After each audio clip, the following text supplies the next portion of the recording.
Hi everyone, Dani here, and welcome to Spenelli Speaks and another Friday Reads. Now I know it is Vlogmas, but I like to keep things on our regular schedule. So we will be doing Friday Reads every Friday so that you know and can keep up to date with what I have been reading. If you're new here, if you found me through Vlogmas or other ways, please stay tuned. Hit that subscribe button as well as the notification bell. I'd love to have a chat with you down in the comments, so comment below. Anywho, moving on into my reading week. Now, I have been doing a lot for Vlogmas, for Christmas, all the things. Our car broke down on Thanksgiving, so I've been dealing with that. So it's been a very crazy week, to say the least. But I have got quite a bit of reading done, even though all of those things are happening.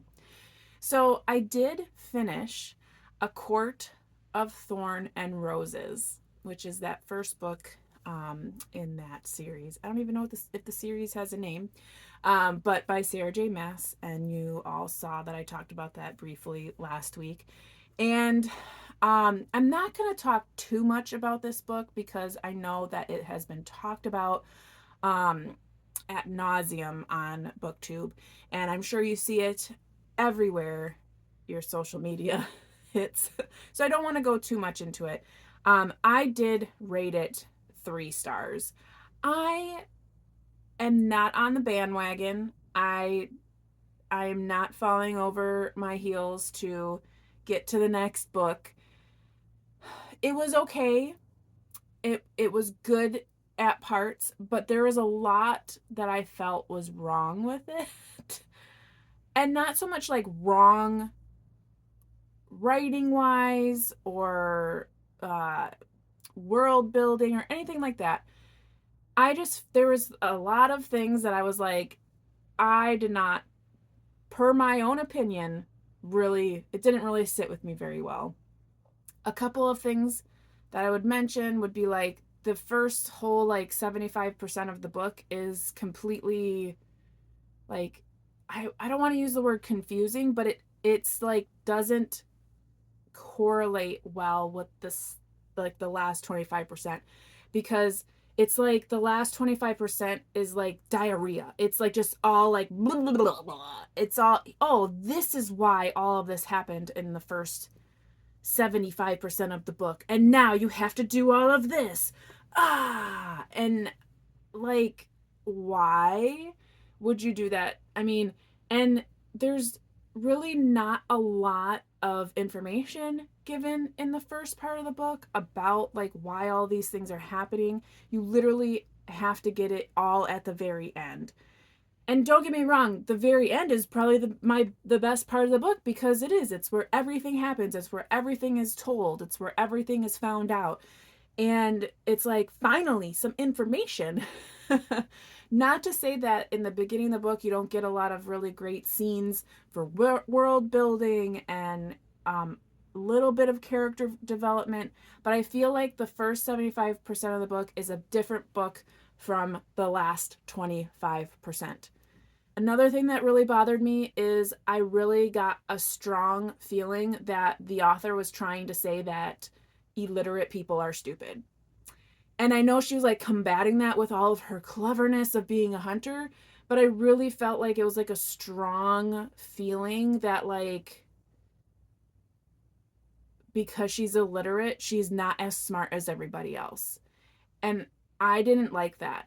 And I don't think that the author meant that intentionally, so to speak, but I think with everyone who's reading it and the way that things happen in the book, it really perturbed me that was even a thing.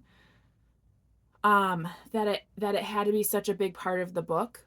And I know a lot of you will say, "Oh no, that proved that she was smarter because of it." And I disagree. I feel like it was like it kept being like a prod, and I didn't like it, because as we all know, there are several millions of illiterate people in the world, some of which in very first world countries, and they're not stupid. being illiterate does not mean you're stupid. Being illiterate sometimes mean that you did not get the opportunities as the person sitting next to you.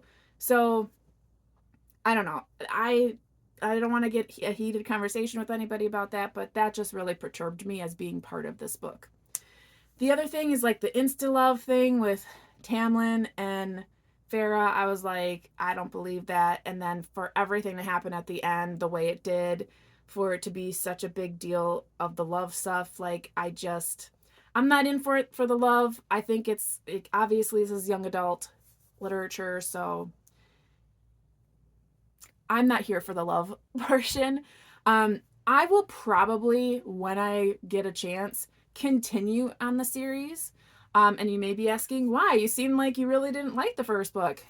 I don't really like it, but I am very interested in all of the courts and all of the politics and all of the more interesting things than like the love and I'm sure love triangle that we're going to see coming up, because that's just the way that it sounds like it's going to go.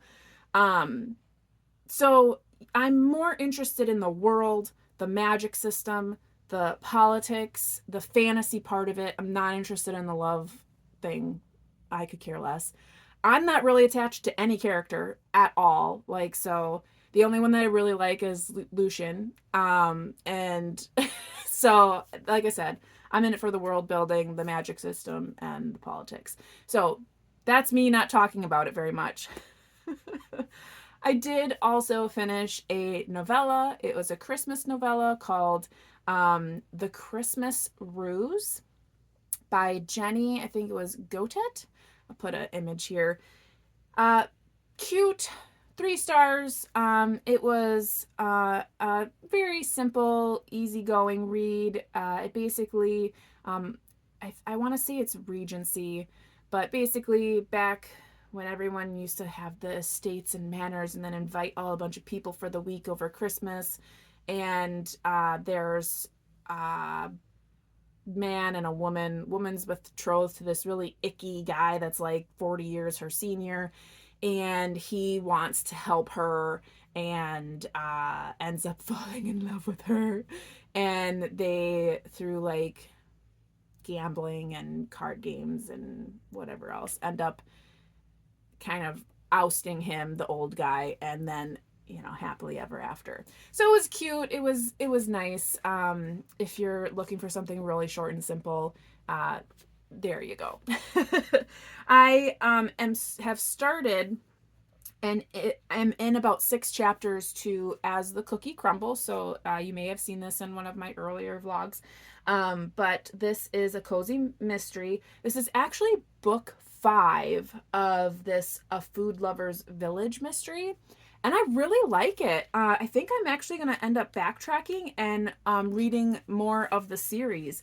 I really like, so in the very beginning of the book, they have like the cast, and it goes through and describes every single character and like what business they own, how they're related, and that is really helpful, especially for someone who is starting the series not at the beginning.